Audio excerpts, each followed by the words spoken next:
Bago mo siraan ang isang tao, siguraduhin mo muna na malinis ka. Bago mo ilabas lahat ng baho ng iba. Pero yung sarili mong baho, tinatago mo?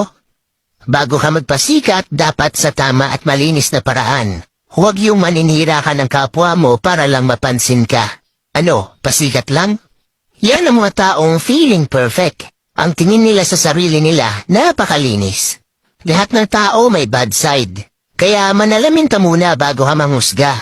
Madami ka namang nagawang mabuti pero sa isa mali, di na nakikita yung nagawa mong mabuti sa kanila. Ganon talaga yung mga taong kulang sa pansin.